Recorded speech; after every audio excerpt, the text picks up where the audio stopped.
रहमतुल्लाह। दोस्तों, मेरा नाम है इश्तियाक अहमद और आप देख रहे हैं सईदी वाच जामपुर, दुनिया की घड़ियों का आसान हल। आज की वीडियो में हम इस वाच का अलार्म किस तरीके से सेट कर सकते हैं, इसका तरीका सीखेंगे। दोस्तों, सबसे पहले आप नीचे ये मेन मेन्यू वाला बटन है, इसको एक मरतबा प्रेस करना है, दोबारा प्रेस करना है तो यहाँ पर आप देख सकते हैं इसके अलार्म की आ चुकी है। तो दोस्तों, हमने अलार्म किस टाइम का लगाना है, उसके लिए ये ऊपर वाले बटन को प्रेस करना है। तो मैं इसको कर देता हूँ 12। मैंने 12 बजे का अलार्म लगाना है तो मैं इसको 12 कर देता हूँ।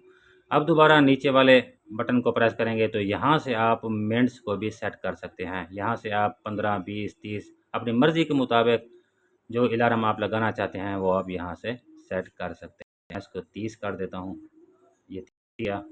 दोस्तों, अब अलार्म सेट हो चुका है। अब हमने मेन में वापस आ जाना है। उसके लिए आप ये नीचे वाले बटन को प्रेस करना है। प्रेस करेंगे तो इसका टाइम यहाँ पर शो हो चुका है। अब 12:30 बजे का अलार्म सेट हो चुका है। मैं उम्मीद करता हूँ आपको ये वीडियो पसंद आई होगी। अच्छी लगे तो उसको लाइक करें, अपने दोस्तों के साथ शेयर करें और अपनी घड़ियों के मसाइल हम पर छोड़ दें। मिलते हैं अगली वीडियो में, तब तक के लिए अल्लाह हाफ़िज़।